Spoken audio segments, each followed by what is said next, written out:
모든 영광을 올려드리오며 구주 예수 그리스도의 이름으로 기도드리옵나이다. 아멘. 할렐루야.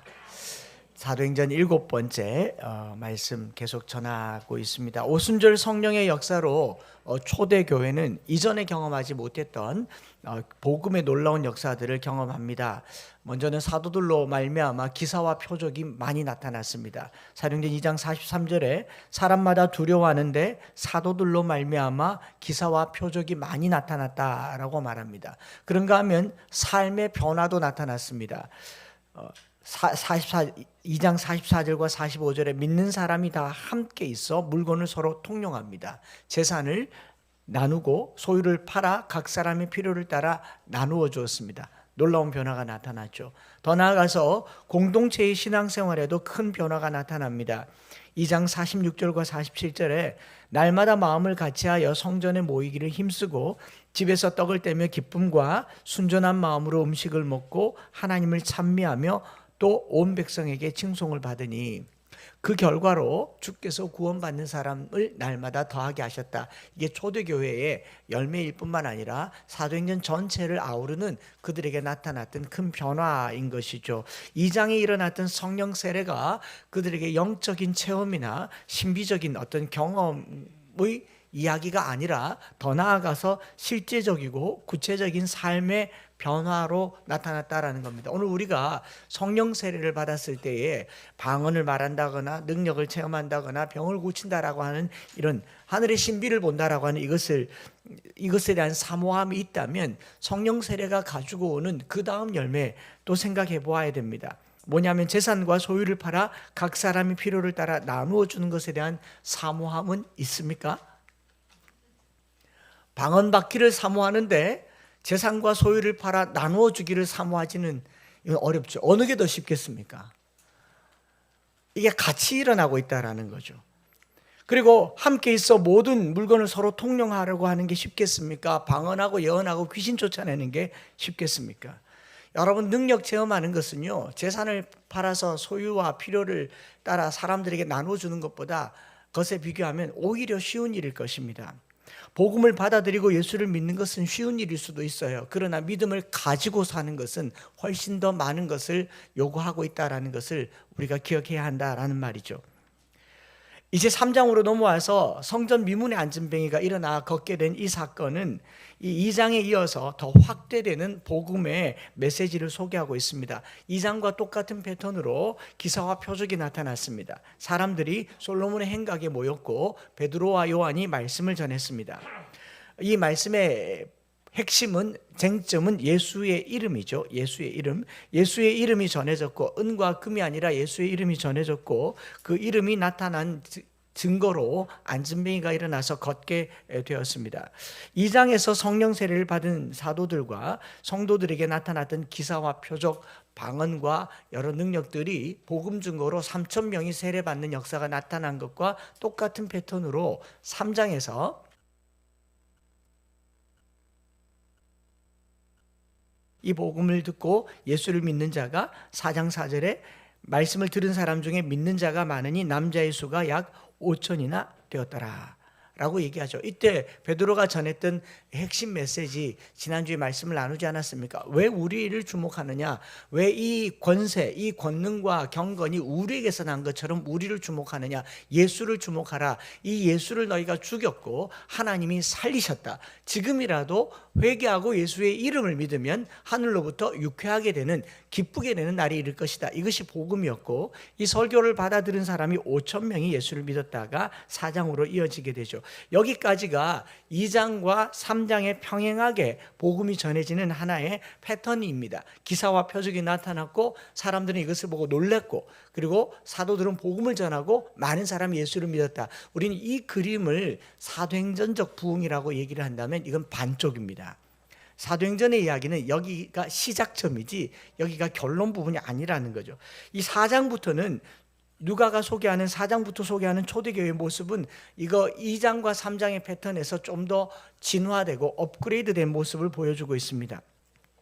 사도행전 복음이 전파되는데 중요한 역할을 하는 부분이 4장부터라고 봐도 될 것이죠. 2장보다 중요한 것은 3장, 3장보다 더 중요한 것은 4장이다라고 이해하면 될 것 같습니다. 성령 충만의 역사가 나타났어요. 기사와 표적이 나타났습니다. 안전병이가 일어났습니다. 이것이 초대교회의 기초가 아니고요, 이거는 시작일 뿐이다라는 거죠.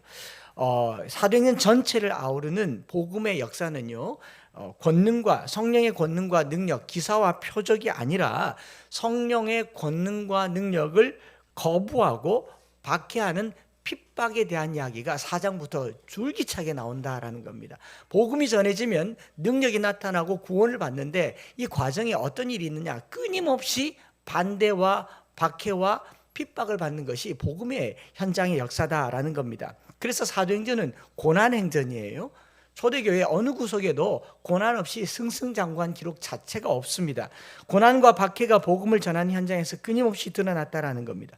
오늘날 우리 교회들이 초대교회로 돌아갑시다, 근원으로 돌아가자, 아주 폰테스라는 말을 써요. 근원으로 돌아가자, 근원으로 돌아가서 초대교회의 모습을 회복하자라고 얘기할 때 우리 머릿속에 그려지는 그림은 성령의 역사, 귀신이 떠나가고 안전뱅이가 일어나고 하루에 5,000명씩 3,000명씩 구원받는 역사, 딱 여기까지만 그림을 가지고 있습니다. 물건을 통용하는 것은 좀 사회적이고 진보적인 생각을 갖는 사람들에게는 더 많이 관심을 갖는 부분이고, 또 그냥 순수하게 신앙만 추구하는 사람들은 기적이 나타나는 지점, 교회가 커져가는 지점을 초대 사도행전적 역사라고 하지만요, 다 틀렸습니다. 초대 사도행전의 역사는요, 어떤 모양으로든지 간에 환영받지 못했고 박해받았고 미움당했고, 예수님 말씀 그대로 나로 말미암아 너희를 욕하고 박해하고 거짓으로 너희를 거슬러 모든 악한 말을 할 때 너희가 비로소 복이 있다, 하늘에서 너희의 상이 크다, 땅에서 것을 추구하지 않도록 땅의 미련을 완전히 벗어버리도록 하는 박해와 핍박이 기다리고 있었다가 4장의 시작입니다. 새로운 국면으로 나타나는 거죠. 2000년 전부터 교회는요, 세워지는 그 순간부터 거센 반대와 박해 속에 놓였고 고난받는 교회였습니다. 환영받지 못했고요, 오히려 박해를 받았습니다. 감옥에 갇혔고 매맞았고 빼앗기고 심지어는 목숨을 잃는 일이 수도 없이 그들 속에 일어나고 있었습니다. 오늘 우리가 초대교회로 돌아가자라고 각오하고 돌아가자라고 고백을 한다면, 기도를 한다면 박해받는 연습부터 해야 할 것입니다.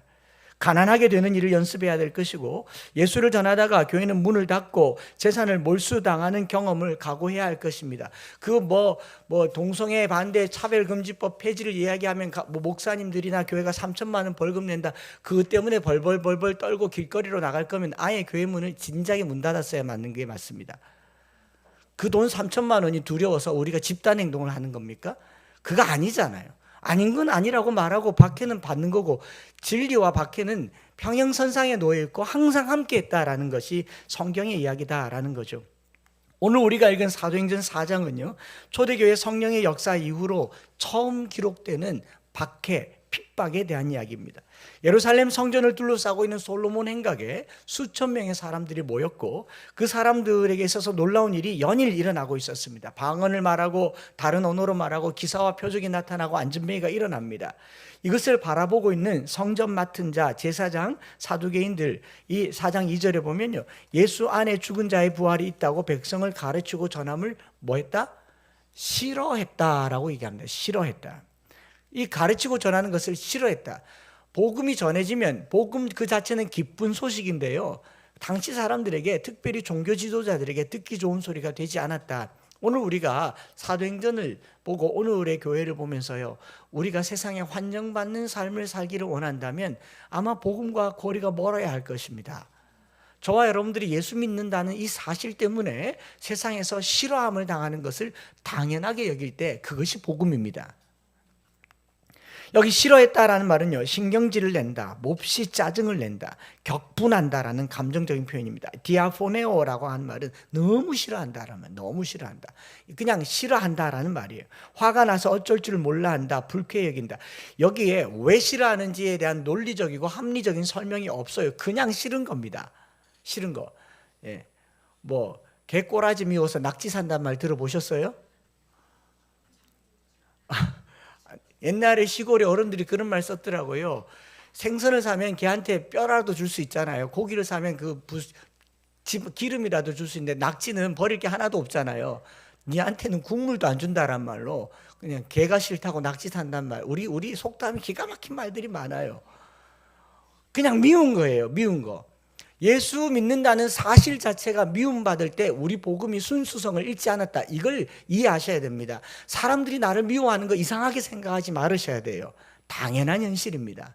반대로 사람들이 나를 안 미워한다? 그거에 문제가 있는 거일 수가 있습니다.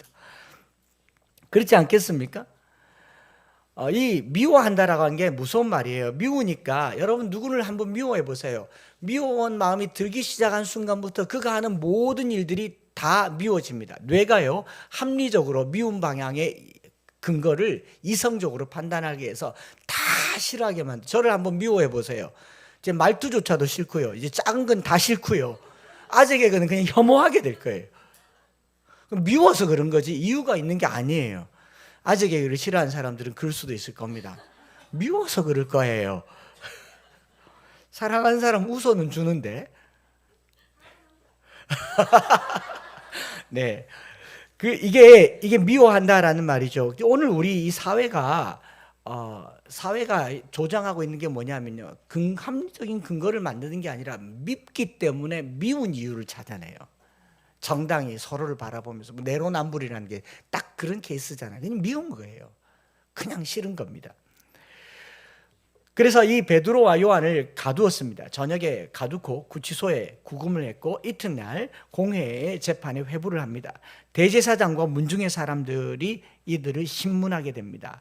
이때 제가 본문 안으로 이렇게 들어가 보니까 이튿날 관리들과 장로들과 서기관들이 예루살렘에 모였는데 대제사장 안나스, 가야바, 요한, 알렉산더 및 대제사장의 문중이 다 참여했다. 여기가 공회고 사내들인 공회원이면 이스라엘의 종교와 전통과 질서를 재판하는 곳인데 바로 이 자리가 어디냐면은 예수님께서 십자가에 못 박히시기 전날 밤에 재판하던 곳이란 말이죠. 베드로가 지금 여기 있었어요. 불과 얼마 전에 베드로는 이 멀찌감치서 불을 쬐다가 뭘 했습니까? 예수님을 부인하고 저주하고 도망갔던 것입니다. 그리고 이 대제사장 안나스와 가야바의 종 중에 한 사람의 이름이 그 유명한 말고입니다. 말고가 귀가 끊어진 채 베드로를 뚫어지게 쳐다보고 있는 것이 바로 이 한가운데 서 있는 자리라고요. 베드로와 요한이 지금 서 있는 이 자리는 지금 잠시만 생각을 해봐도 지금 내가 이대로 가면 예수님처럼 십자가에 못 박힐 그 각이에요. 그 코스를 그대로 밟고 있습니다. 전날 저녁에 잡혔고 밤새 구금되었다가 이른 아침에 대제사장의 뜰에 이 공회의 가운데 서서 신문을 받고 있는 겁니다. 얼마나 두렵겠습니까? 두려울 것 같아요. 정신이 혼미할 정도로 두려운 게 바로 이 자리가 아니겠습니까? 자기 스승 예수님을 고발하고 따귀를 치고 그리고 빌라도에게 데려가서 십자가에 못 박으라고 했던 그 마지막 이스라엘 공회의 재판 장소에 베드로와 요한이 서 있다라는 겁니다. 두려워하게 하죠. 싫어하고 두려움을 조장하는 이 권력의 자리. 그리고 베드로는 바로 이곳에서 예수님을 3번 부인했습니다. 그때 이들이 뭐라고 얘기합니까? 무슨 권세와 누구의 이름으로? 무슨 권세와? 처음에는 싫어하더니 나중에는 그 권한에 대한 질문을 합니다. 사도행전 4장 7절에 사도들을 그 가운데 세우고 묻되 너희가 무슨 권세와 누구의 이름으로 이 일을 행하였느냐. 대제사장과 그의 문중 사람들이 다 모인 자리에서요 사도들을 가운데 세우고 물었어요. 이들은 이미 권세를 가진 사람들입니다. 이 이름이 기록되어 있잖아요. 안나스, 가야바, 요한, 알렉산더, 문중의 사람들. 자기 권세와 자기 이름이라고 하면 다 알만한 사람들이 자리에서 제사장 중에 한 사람밖에 없는 게 대제사장인데, 근데 안나스와 가야바를 얘기하는 것은 안나스는 가야바의 장인이고 또 가야바는 안나스의 사위인데 안나스는 은퇴를 했어요. 나이가 은퇴. 원래 대제사장은 종신직인데 로마 황제가 여기에 나이의 제한을 두면서 안나스가 은퇴를 했고 한 15년, 20년 가까이 자기 사위를 대제사장으로 세워서 섭정하듯이 원로긴 원로인데 개입하는 원로, 항상 이 둘이 같이 다닌단 말이죠.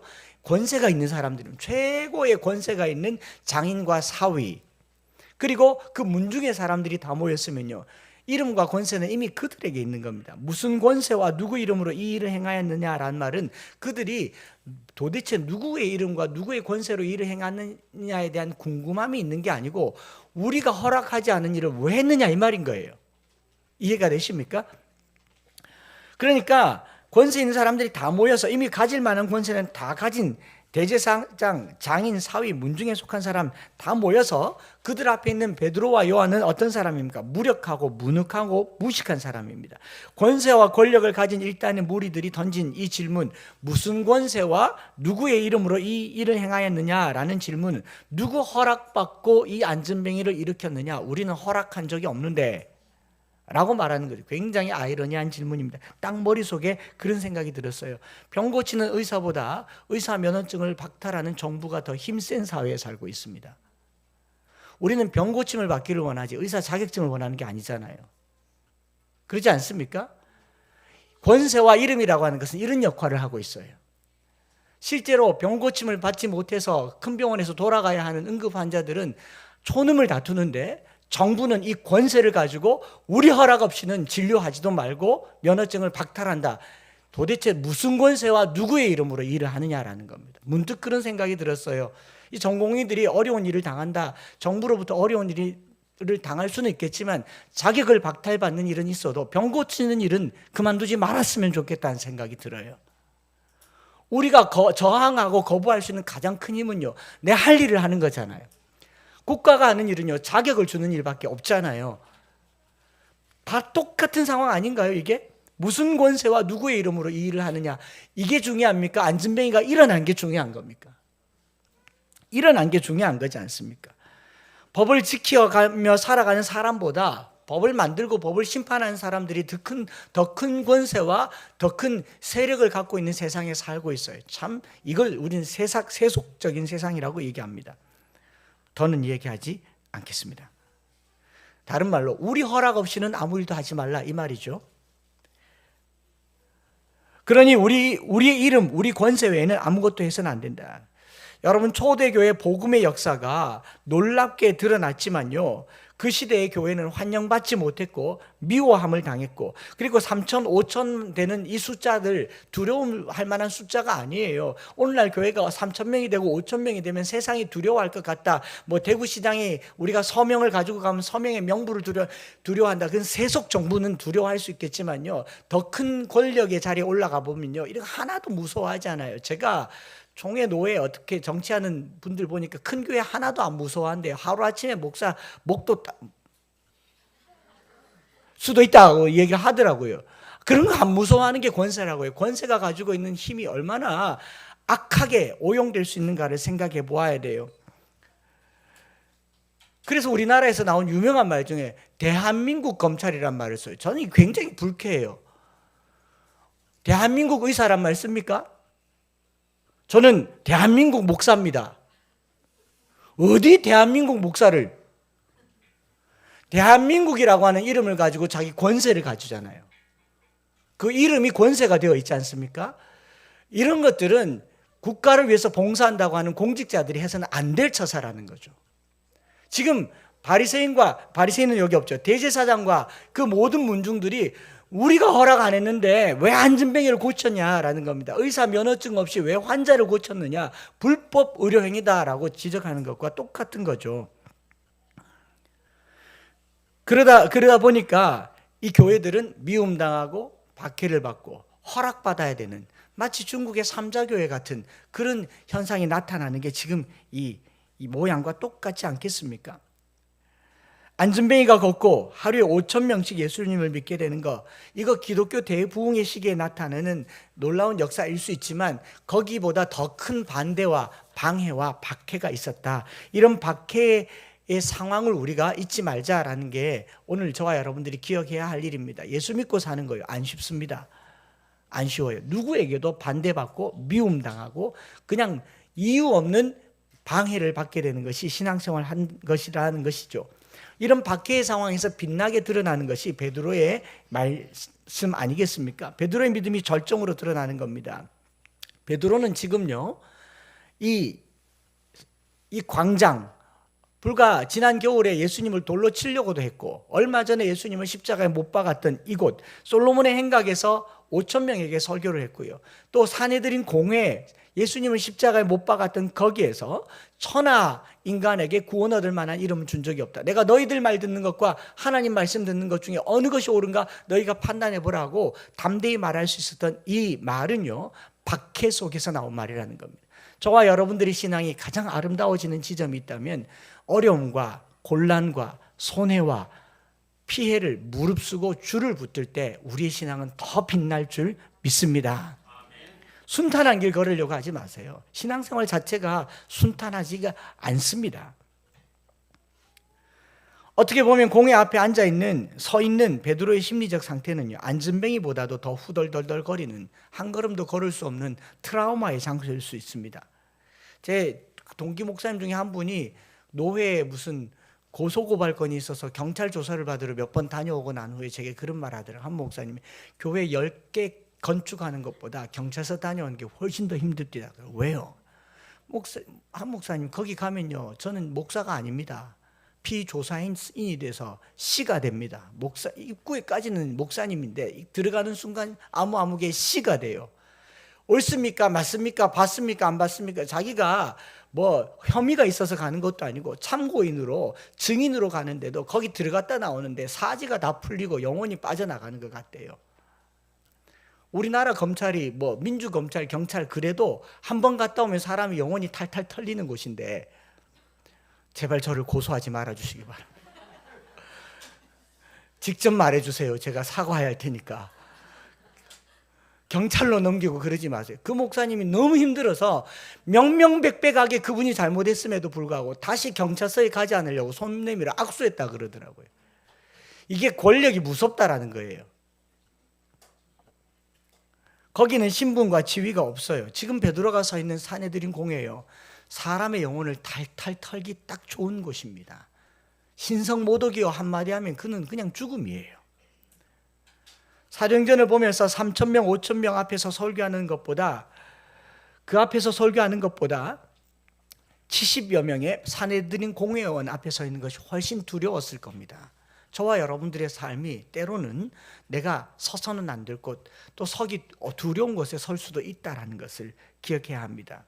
이때 베드로의 대답은 그들에게 놀라움을 줬어요. 이것이 성경에서 한 성령 받은 사람이 어떻게 담대해질 수 있는가, 담대히 복음을 전했다. 파레시아란 말 29절에도 나오고 오늘 우리 본문에도 나오는데요, 담대히 전했던 복음이 뭐냐? 4장 8절, 이에 베드로가 성령이 충만하여 이르되 백성의 관리들과 장로들아, 만일 병자에게 행한 착한 일에 대하여 이 사람이 어떻게 구원을 받았느냐고 오늘 우리에게 질문한다면, 이라고 얘기합니다. 한마디도 말 못할 것 같은 그 자리에서 그 많은 사람들 앞에서 대담하게 담대하게 이야기를 하는 거죠. 얘기를 하면서 뭐라고 말하느냐? 만일 이 병자에게 행한 착한 일이라고 얘기합니다. 여러분, 착한 일 하는데 허락이 필요합니까? 저 오늘 착한 일 하는데 허락 좀 해주시겠습니까? 허락이 필요 없는 일이 착한 일이잖아요. 굉장히 의도적인 일이에요. 표현입니다. 선행이라고 하는 것, 자선에 해당하는 이 선행을 뭐라고 얘기하냐면, 너희가 못하는 그 일을 내가 하는데 허락이 필요하냐, 이 말인 거죠. 안전뱅이를 고쳐주는데 무슨 이름이 필요하고 무슨 허락이 필요하겠습니까? 나면서부터 걷지 못한 사람은요, 뭐 이런 말 해서는 안 되겠지만 귀신의 이름으로라도 걸을 수만 있다면 그 영혼 팔아먹을 게 나면서부터 안전뱅이예요. 아닙니까? 우리가 되게 급하면 안 믿는 사람이 각종 신들을 다 부르잖아요. 온갖 잡신을 다 불러서 응답받고자 하는 게 사람 마음이라면, 이 안전뱅이가 걷게 된 것은요, 굉장히 놀라운 일이고 축복받을 일인데, 허락받지 않았다는 것과 얘기하는 거죠. 왜 그럴까를 묵상해 봤는데, 당시 제사장들이 하는 일이라는 게 있지 않습니까? 레위인과 제사장들은요, 성전을 지키는 것이 가장 큰 일이고 예배를 집례하고 제사를 주관하는 일이 중요한 일입니다. 그 중에 성전을 지키는 중에 뭘 해야 하냐면은, 백성들 진중에 두루다니면서 부정한 자와 정결한 자를 구별하여서 부정한 자들은 성전에 나오지 못하도록 씻고 정결한 후에 내일 오시오, 일주일 후에 오시오, 혹은 악성 피부병이 걸렸거나 나면서부터 저는 자나 걷지 못한 자나 낭심이 상한 자나 눈에 백막이 있는 자나 정결하지 못한 자가 성소에 들어오지 못하도록 그들을 격리하는 일을 하는 사람들이 제사장입니다. 즉 안진뱅이가 걷게 되었다고 하더라도 최종 진단은 누가 해야 되느냐? 제사장이 해야 되는데, 걷게 되는 것은 기정사실이라 하더라도 40년간 안진뱅이로 있게 된 사람이 완치되었다라는 판정을 제사장이 해야 되는데, 누구 허락과 누구의 권세와 무슨 권세와 누구의 이름으로 이 일을 행했느냐, 이걸 묻는 거예요. 이 일은 내가 하는 일인데 왜 네가 했냐라는 겁니다. 최근에 경험한 일이겠지만 고인이 천국 가셨을 때에 그 마지막 순간에 병원에 입원해 계셨으면 의사가 사망 진단을 내릴 수가 있습니다. 그런데 요양원이나 가정에서 사망을 하셨을 경우에는 경찰이 와서 그 망자에 대한 사인을 조금 더 조사하는 시간이 걸립니다. 그래서 사망 진단이 하루나 이틀이 늦어지는 경우가 지금 우리나라에는 그렇게 법으로 정해져 있습니다.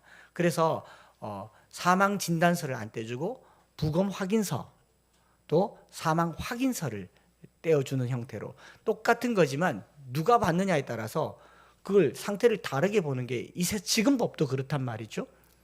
그러면 안진뱅이가 걷게 된 것은 팩트지만 그에게 성전 안으로 들어갈 수 있게 해주는 것은 누구여야 한다?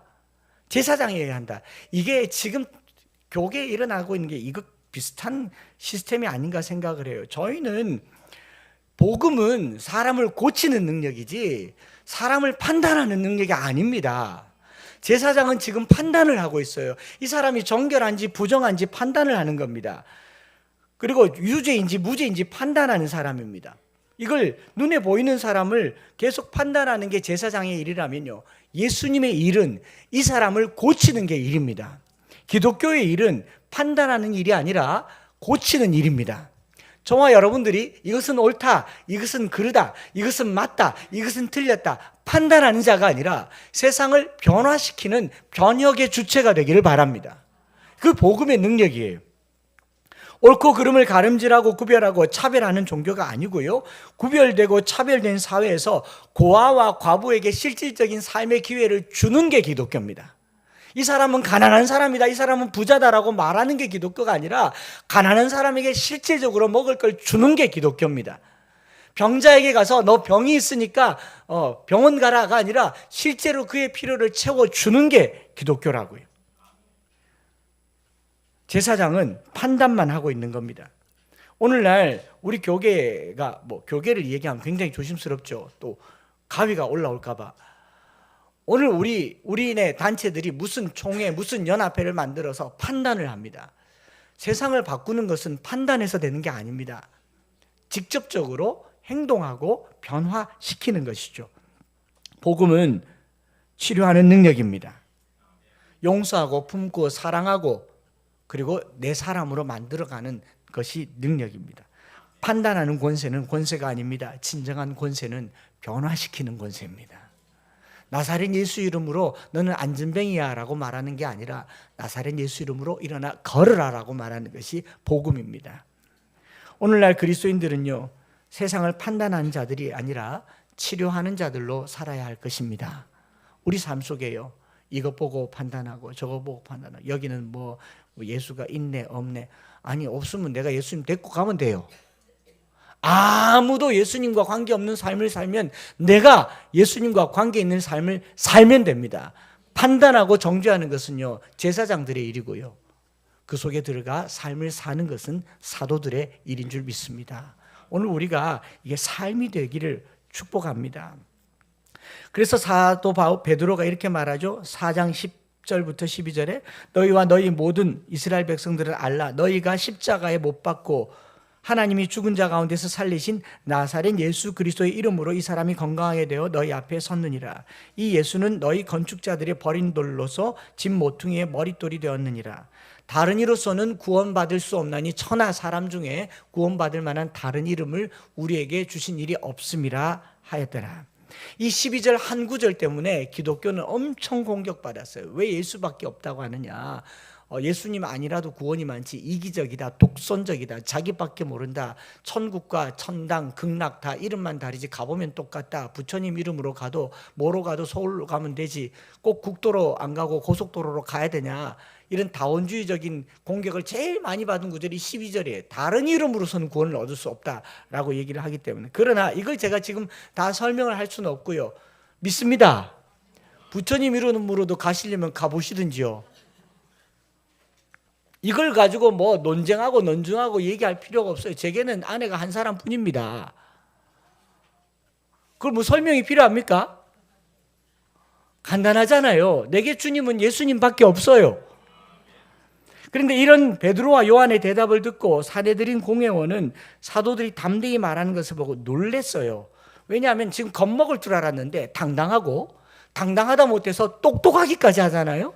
너무 말을 잘해요. 원래 학식이 없고 뭐 평범한 사람들이라고 생각했는데 안전뱅이가 일어난 이 사건들로 말미암아서 그들에 대해서 무슨 권세와 누구의 이름으로 이 일을 했는지 이겨낼 방법이 없으니까 마지막으로 하는 게 뭐냐면 위협하는 겁니다.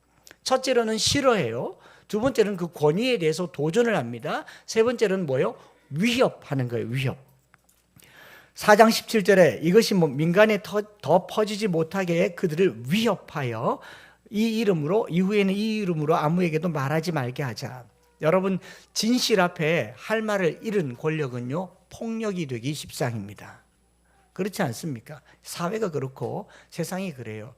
진실 앞에 내가 말을 잃으면요, 그 다음에는 주먹이 나옵니다. 위협을 하게 되는 거죠. 폭력의 전조현상입니다. 7장과 8장에는 이 위협이 실제적으로 폭력으로 가시화되는 내용을 볼 수가 있습니다. 저와 여러분들이 신앙생활을 하면요, 이 일을 계속 당해야 정상입니다. 피할 길이 없어요. 온전하게 예수 믿고 살면요, 싫어합니다. 예수 믿더니 사람 다 베렸다. 예수 믿더니 집안 망쳤다. 도대체 누가 그런 거 가르쳐 주더냐? 교회가 그런 거 가르쳐 주더냐? 그러면 가지 마라, 하지 마라, 못하게 합니다. 이게 우리 안에 일어난 일이에요. 그러나 베드로와 요한의 마지막 일가라는 한마디는 담대함 그 자체입니다. 19절과 20절 같이 한번 읽어볼까요? 시작. 베드로와 요한이 대답하여 이르되 하나님 앞에서 너희 말을 듣는 것이 하나님의 말씀을 듣는 것보다 옳은가 판단하라. 우리는 보고 들은 것을 말하지 아니할 수 없다 하니. 보고 들은 것을 말하지 아니할 수 없다 하니.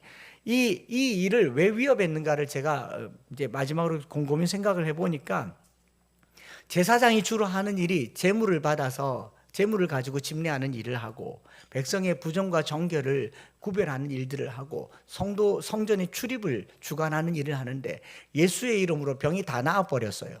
그럼 제사장이 할 일이 훨씬 줄어들었죠. 그리고 성소의 휘장이 찢어져 버렸어요. 제사 드린 일이 없어집니다. 제사장의 목과 녹과 일자리가 어떻게 됩니까? 위태로워지잖아요. 여러분, 친일파가 제일 싫어하는 게 뭐였겠습니까? 대한 독립이었어요.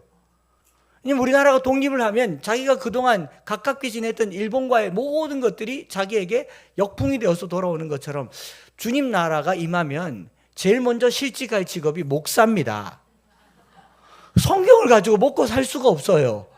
막 설명하는데 네, 여기 있다. 그럼 우리는 할 말이 없잖아요. 그러지 않겠습니까? 그 다음에 실직할 사람들 의사예요. 다 고쳐주지 않습니까? 우리는 준비해야 합니다. 천국 가면 의사는 병도 못 고치죠. 목사는 성경도 못 가르치죠. 그래서 열심히 찬양하시기 바랍니다. 천국 가면 영원토록 주님을 찬양할 것이기 때문에.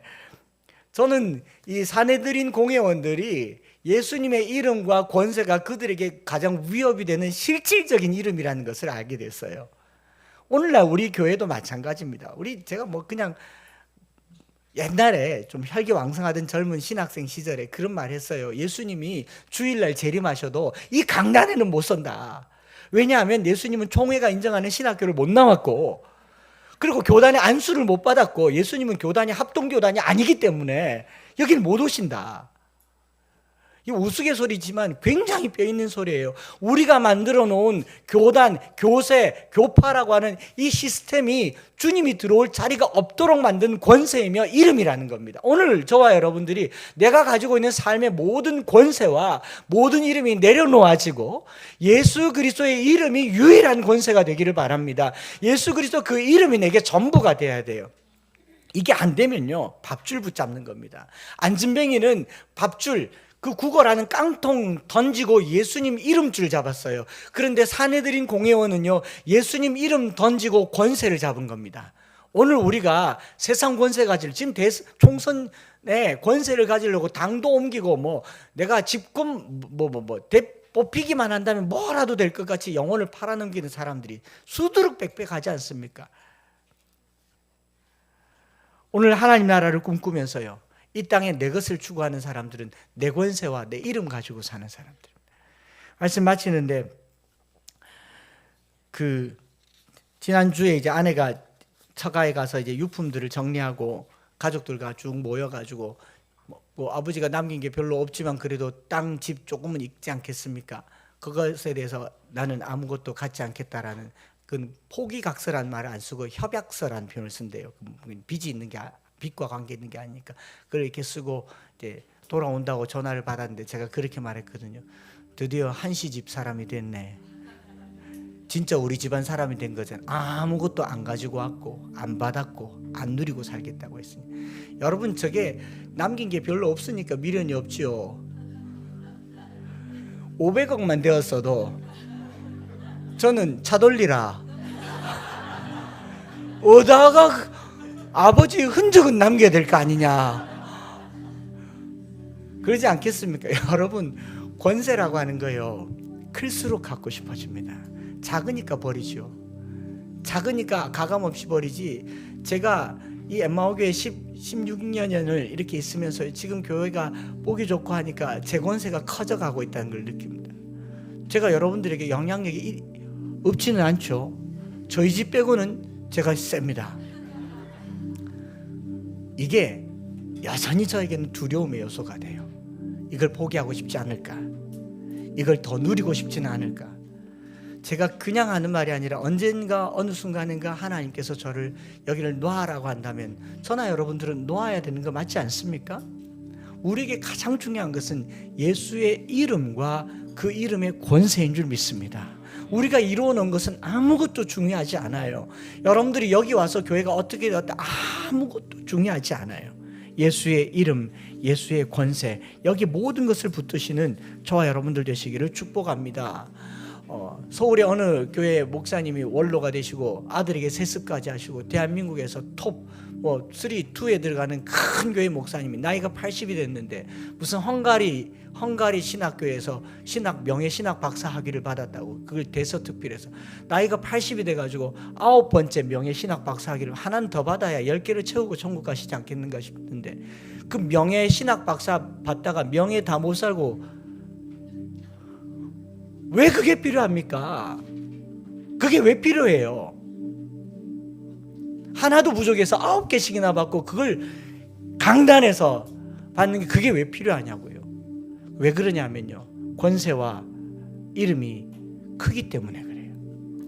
우리 안에 예수님 이름 말고는요 아무것도 크지 않기를 바랍니다. 예수님 권세 말고는 아무것도 크지 않기를 바랍니다. 새벽에 눈을 뜨면서 제 머릿속에 계속 되뇌었던 찬송은요, 예수 이름으로 승리를 얻어 예수 이름으로 나아갈 이름, 그 이름만 붙들어도 신이 났던 초대교회였습니다. 그 이름만 불러도 고난이 아니었던 초대교회였습니다. 그 이름만 가지고도 신났던 게 초대교회였어요. 오늘 저와 여러분들이 예수 이름이 권능이 되고 능력이 되기를 축복합니다. 이것만 붙드시기를 바랍니다. 그 이름으로 한 주간 살아드리는 저와 여러분들 되시기를 소망합니다. 이 찬양 드리면서 한번 기도하겠습니다.